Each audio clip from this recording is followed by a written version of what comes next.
Hey guys, welcome back to the channel. Now I know I've been throwing up a lot of videos here, and this is kind of how it's going to be from here on out. I'm going to attempt to really get this channel back going. I know I went, months really without posting hardly anything, maybe 1 or 2 videos over a 2-month span. All that has changed now. I've got everything finally lined out and we can start making content again. And today's video, I know I've been doing more Mustang and Corvette videos, more Mustang than Corvette obviously, but I did get rid of the 350Z. I needed something that was a better daily driver that I could take trips on, that was fast and my buddy over in Kentucky had this car. We came to a deal and I ended up getting it. From the thumbnail, I was going to blur it out, but there's no reason to. We got a 2008 Pontiac G8 GT. It is the L76 V8 with the 6L80 transmission, so it is an automatic. The only manuals I believe were in 09 with the GXP, so unfortunately we didn't get a manual. But for a daily, this is awesome. I love it. So let me go ahead and give you a walk around of the car. So this is the car.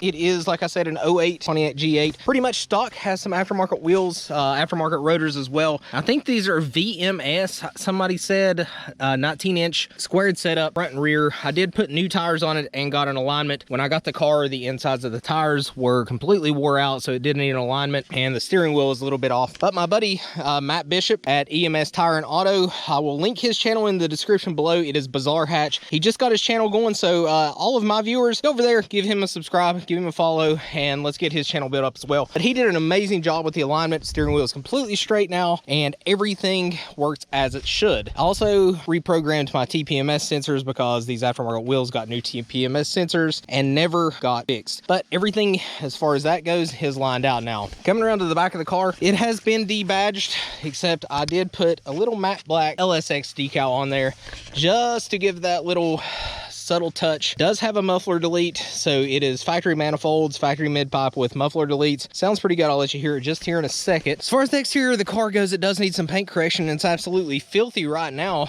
just because I know it looks pretty right now, but the weather in West Virginia has been less than satisfactory. We are up at the airport that I do most of my car reveals at, just because I love it up here. The atmosphere is amazing, and I figured it was actually going to be a little bit colder up here, but it's still like 75 degrees in the beginning of November here in West Virginia, so that's pretty good. Let me bring you around to the inside of the car. This door handle I do have to fix. It does kind of, do that.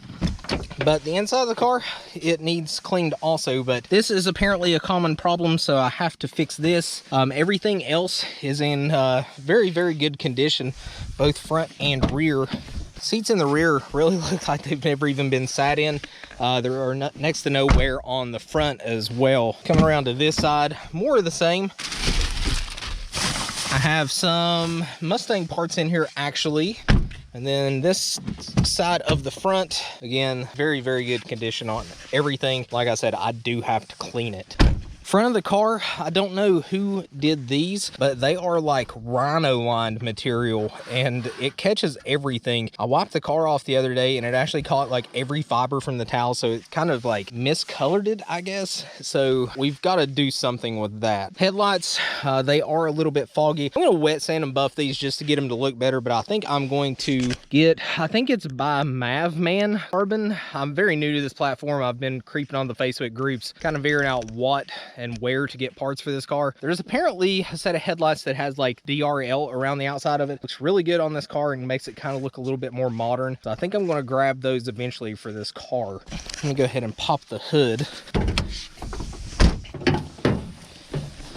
Like I said, this is the L76 V8. It is pretty much a 6.0 liter, pretty much basically an LS2 bottom end with somewhat of an LS3 top end is kind of the gist of this car. It does have a K&N cold air intake. And like I said, it's stock manifold, stock everything else besides the muffler delete. We're not going to do anything too crazy with this car. But that being said, you kind of seen how I am with cars, so that may change. Everybody said to do the DOD, the cylinder deactivation on demand system, to get rid of that, especially if you want this car to be more reliable. And if you're going to go through the trouble of doing that, you might as well do a cam and all of that supporting stuff. So we may end up doing something like that, maybe just switching out to like an LS3 cam or something like that. Down in the comments below, if you know these cars, tell me a pretty good setup that will keep the daily drivability intact, because I don't really want to lose that with this car, because that is why I have this car now, is for a fun daily, so I don't have to rack up the miles on the truck, because this car does have 147,166 miles. So it is not a new car by any means, but it's exactly what I wanted. Has heated seats, AC and heat work just fine. So everything is now fixed on the car since I got tires in alignment. Problem is that the valve covers are leaking right now, which is not a big problem. I do have to address that. But if you know these cars, down in the comments below, kind of comment and tell me what I need to look out for long term with these cars. I know it is absolutely filthy, like I said, but I really didn't want to clean it before I did this reveal video. And honestly, I just forgot to do the reveal video. I was filming one of the Mustang videos and realized it was in the background of all of them. Videos I haven't uploaded yet, so all the Mustang videos you see with this in the background have been filmed before this video.